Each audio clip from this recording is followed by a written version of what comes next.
जय श्री कृष्ण। महाभारत में भीष्म पितामह की भीष्म प्रतिज्ञा के बारे में कौन नहीं जानता। सभी जानते हैं कि उन्होंने अटल भीष्म प्रतिज्ञा ली थी। भीष्म पितामह ने कौन सी प्रतिज्ञा ली और क्यों ली, चलिए इसके बारे में जानते हैं।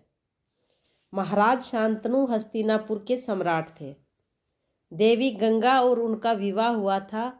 विवाह के समय रखे गए शर्त को तोड़ने के कारण गंगा शांतनु को छोड़कर चली गई थी, इसलिए शांतनु अकेले ही अपना जीवन व्यतीत कर रहे थे। एक समय की बात है, महाराज शिकार खेलते हुए घने जंगल में चले गए। बहुत दूर जाने के बाद वे यमुना नदी के किनारे आ गए। यमुना नदी के तट पर आने के बाद महाराज शांतनु ने नदी के तट पर एक सुंदर स्त्री को देखा। उस स्त्री को देखकर महाराज ने उससे पूछा, देवी तुम कौन हो और यहाँ इस नदी के तट पर क्या कर रही हो? कौन तुम्हारा पिता है, किसकी बहन या किसकी स्त्री हो? राजा शांतनु की बात सुनकर नदी तट पर स्थित उस स्त्री ने कहा, महाराज मैं निषाद राज की पुत्री हूँ। पिता के आदेश पर मैं यहाँ केवट का काम कर रही हूँ। हमारे परिवार का यही धर्म है। मैं किसी की भी स्त्री नहीं हूँ और मत्स्य राज की बहन हूँ। मेरा नाम मत्स्य गंधा है। उस स्त्री की बातें सुनकर राजा ने कहा, देवी मैं हस्तिनापुर का राजा शांतनु हूँ। राजा मत्स्य गंधा पर मोहित हो गए थे और उसे अपनी पत्नी बनाने का मन बना लिया था। इसलिए उन्होंने पूछा कि देवी मैं तुमसे विवाह की इच्छा रखता हूँ और मैं तुम्हें यह आश्वासन देता हूँ कि अपने साथ ले जाकर मैं तुम्हें मेरे राज्य की महारानी बनाऊंगा। इस समय मैं बिना स्त्री के ही रह रहा हूँ क्योंकि मेरी पत्नी गंगा मुझे छोड़कर चली गई है। राजा की बातें सुनकर मत्स्य गंधा यानी सत्यवती ने कहा, महाराज मुझे इस विवाह से कोई आपत्ति नहीं है, किंतु यह निर्णय लेने में मैं स्वतंत्र नहीं हूँ। आप कृपया मेरे पिता से मेरा हाथ मांग लीजिए। अगर वह सहमति दे देते हैं तो मैं अवश्य आपसे विवाह कर लूँगी। मत्स्य गंधा के यूं कहने पर महाराज शांतनु वहां गए जहां पर मत्स्य गंधा के पिता निषाद राज रहते थे। महाराज को वहां आए देख मत्स्य गंधा के पिता ने अति प्रसन्न होकर उनका आदर सत्कार किया। आदर सत्कार होने के बाद शांतनु ने कहा कि मैं कुछ आपसे मांगने आया हूँ, आप मुझे ना नहीं कहोगे? राजा शांतनु की बात सुनकर मत्स्य गंधा के पिता ने कहा, महाराज अगर वस्तु देने योग्य होगी तो मैं अवश्य दे दूंगा। यदि आप मुझसे मेरी कोई ऐसी वस्तु मांगेंगे तो मैं अवश्य ही आपको ना कहूँगा जो कि मैं दे ना सकूँ। तब राजा शांतनु ने अपने मन की बात मत्स्य गंधा के पिता से कहा। राजा की बात सुनकर मत्स्य गंधा के पिता कहने लगे, यह मेरे लिए अति प्रसन्नता की बात है कि मैं अपनी पुत्री आपको सौंप दूँ और मैं इसके लिए तैयार भी हूँ।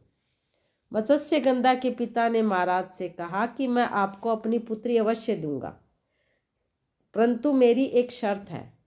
मत्स्य गंधा का पुत्र ही आगे चलकर आपका उत्तराधिकारी बने। बस इतनी सी एक शर्त के साथ मैं अपनी पुत्री आपको सौंपूंगा। मत्स्य गंधा के पिता की बात सुनकर राजा निराश हो गए क्योंकि वह पहले ही उनके पुत्र देवव्रत को राजा घोषित कर चुके थे। वहाँ से वे अपनी राजधानी को लौट आए और राजधानी आने के बाद राजा बड़े ही निराश रहने लगे।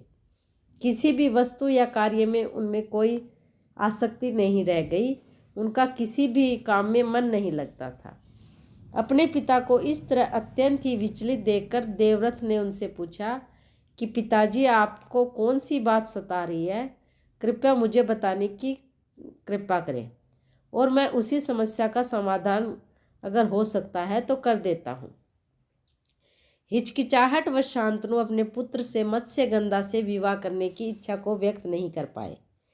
देवव्रत भी पिता से कोई उत्तर ना पाकर मंत्रियों के पास जाकर कहने लगे, मंत्रियों तुम अभी मेरे पिता के पास जाओ और उनकी समस्या और दुख का कारण पूछकर मुझे बताओ। मैं शीघ्र ही उनके इस दुख को दूर करने का प्रयत्न करूँगा। सारे मंत्रीगण महाराज के पास जाकर उनसे पूछने पर उन्होंने मत्स्य गंधा के बारे में सब बातें बता दी और उन्होंने सारी बातें युवराज देवव्रत को बता दी। इसके बाद देवव्रत मत्स्यगंधा के पिता के पास जाकर उनसे कहते हैं कि हे केवटराज, यदि आप चाहते हैं कि माता मत्स्यगंधा का पुत्र ही आगे चलकर हस्तिनापुर का राजा बने, तो मैं यह वचन देता हूँ कि मैं भी हस्तिनापुर का राजा कभी नहीं बनूंगा। तब निषाद राज कहते हैं कि युवराज, आप तो राजा नहीं बनेंगे, किंतु यदि आपका पुत्र बलपूर्वक मत्स्यगंधा के पुत्र से राज्य छीन लेगा तो क्या होगा।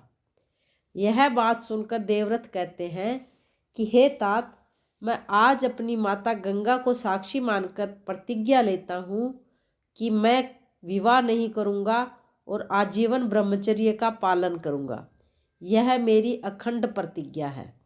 देवव्रत की यह प्रतिज्ञा सुनकर मत्स्यगंधा के पिता शांतनु से अपनी पुत्री का विवाह कर देते हैं और महाराज शांतनु अपने पुत्र देवव्रत की यह प्रतिज्ञा सुनकर उन्हें भीष्म का नाम देते हैं और इस तरह मत्स्यगंधा का नाम सत्यवती हो जाता है और महाराज शांतनु और सत्यवती का विवाह हो जाता है और भीष्म पितामह की प्रतिज्ञा अखंड प्रतिज्ञा हो जाती है। भीष्म पितामह की इस प्रतिज्ञा के लिए महाराज शांतनु भीष्म पितामह को वरदान देते हैं कि तुम जब चाहो तभी तुम्हारी मृत्यु होगी, यानी कि उन्हें इच्छा मृत्यु का वरदान देते हैं और यही इच्छा मृत्यु आगे चलकर भीष्म पितामह के लिए बहुत कष्टकारी बन जाती है। जय श्री कृष्ण।